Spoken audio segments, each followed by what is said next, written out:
CPIM नेता राकेश सिंघा ने कांग्रेस सरकार द्वारा डी नोटिफाइड किए जा रहे संस्थानों को बंद करने का विरोध किया है और सरकार को 15 दिन का समय देकर इन संस्थानों को रिव्यू करके इन्हें फिर से खोलने के लिए पैरामीटर तय करने को कहा है। राकेश सिंघा ने शिमला में पत्रकार वार्ता कर कहा कि पिछले कुछ वर्षों से राजनीतिक लाभ के मकसद से सरकारों ने चुनावी वर्ष में बड़ी बड़ी घोषणाएं करने की प्रथा शुरू की है, जो लोकतंत्र के लिए बिल्कुल भी ठीक नहीं है। राकेश सिंघा ने कहा कि अगर सरकार ने इसको लेकर कोई निर्णय नहीं किया तो लोगों को जागरूक कर बड़ा आंदोलन शुरू किया जाएगा। सिंघा ने कहा कि पिछले 5 वर्षों में हिमाचल प्रदेश में भर्तियों में धांधली की बातें सामने आई है। पिछले कल जेओए आईटी पेपर लीक को लेकर जो लोग गिरफ्तार हुए हैं उसकी गहनता से जांच की जानी चाहिए। इसके अलावा लोक सेवा आयोग के माध्यम से भी असिस्टेंट प्रोफेसर के पदों के लिए नियमों को बदला गया है, जिस पर पुनः विचार किया जाना चाहिए। जो हमारी पार्टी का पक्ष है, जो ज्वलंत मुद्दे सामने आए हैं चुनाव के बाद, पहला ज्वलंत मुद्दा है जो बहुत से अलग अलग ऑफिसेज चुनावी वर्ष में खोले गए थे, संस्थाएं खोली गई थी। उसके बारे में हम बहुत स्पष्ट है कि जो एक फैसिलिटी लोगों को एक दफा दे दी गई है उसमें प्रावधान था नहीं था, वो बात की बात है। उसको प्रॉपर उसकी एग्जामिनेशन हो। ये ऐसा ही नहीं हो सकता है कि बगैर एग्जामिनेशन किए और बगैर जनता को साथ लिए हुए। ये इम्पोर्टेंट है कि जो भी आप कार्य करना चाहते हैं जनता का साथ होना चाहिए। इसलिए यथास्थिति पहले आप मेंटेन करें।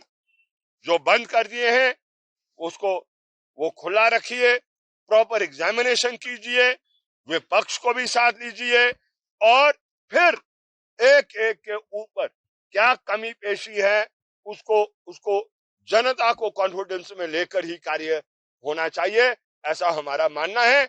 अगर पिछली सरकार ने नहीं किया ये दुर्भाग्य है, लेकिन जनता उसके लिए वो उनको सजा नहीं मिलनी चाहिए।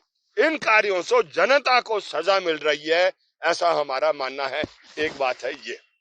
दूसरी बात है जो भर्ती का जो ये गफला कल ये पब्लिक सर्विस कमीशन हमीरपुर का अंदर है, जो आपका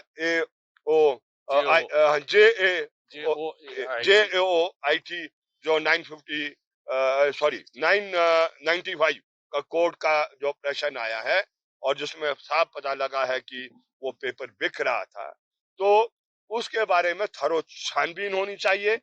और इससे पहले आपका पुलिस का अंदर हुआ है, लेकिन पुलिस में जो असली लोग हैं उनको नहीं पकड़ा गया। विश्वविद्यालय में समय समय पर शिकायत की गई और जिसकी एलिजिबिलिटी भी नहीं उसकी आपने भर्ती कर दी है, तो वहां भी होना चाहिए। और पब्लिक सर्विस कमीशन में जहां आपने आरएनपी रूल्स बदले हैं, जहां पर आपने मेरिट को दरकिनार किया है, जिस मेरिट के आधार को के ऊपर सिलेक्शन नहीं होती है, सिर्फ वो आपके इंटरव्यू के आधार पर वो सिलेक्शन होती है, वो हमें मान्य नहीं है। उसके आरएनपी दोबारा आपको वो बनाने हैं जो पहले थे, जिसमें मेरिट को किया जाए। और जो पब्लिक सर्विस कमीशन में पेपर करेक्शन को आउटसोर्स कर दिया है, वो भी दुर्भाग्य है। आप पेपर करेक्शन को आउटसोर्स कर देंगे, उसकी मार्किंग को आउटसोर्स कर देंगे, तो वो अच्छी बात नहीं है। आप जानते हैं कि जो प्राइवेट कंपनीज हैं वो किस तरीके से मार्किंग करेंगे, वो बिक सकता है, वो उसमें हेरा फेरी हो सकती है। तो अगेन वो भी क्या कहते हैं, ठीक बात नहीं है। तो इस बात का भी हमने जिक्र किया है। चल रहा है सीमेंट प्लांट का अडानी जो अपने हजारेदारी पैदा करना चाहता है ट्रांसपोर्टेशन को लेकर, 10 दिन का मौका दिया है। हम ट्रांसपोर्ट यूनियन से अपील करना चाहते हैं अपनी व्यापक एकता को बनाए रखे। और सिर्फ अपनी व्यापक एकता नहीं, ये प्रश्न सीमेंट उद्योग और जो ट्रांसपोर्टर्स हैं उसका मसला नहीं है, ये हिमाचल प्रदेश की जनता का मसला है। और इसलिए व्यापक जनता की एकता को बनाने के लिए ट्रांसपोर्टर्स पहलकदमी करें और हम उनको वायदा देना चाहते हैं, उनके साथ वायदा करना चाहते हैं कि हमारी पार्टी उनके साथ कांधा से कांधा मिला के खड़ी रहेगी अगर अडानी वो बदमाशी करने की कोशिश करेंगे। इसके अलावा सीमेंट फैक्ट्री विवाद को लेकर राकेश सिंघा ने कहा कि अदानी की मनमानी नहीं चलेगी और सीपीआईएम ट्रक ऑपरेटर के साथ खड़ी है। सरकार को विवाद सुलझाने के लिए जल्द रास्ता निकालना चाहिए। शिमला से नीरज डोगरा की रिपोर्ट।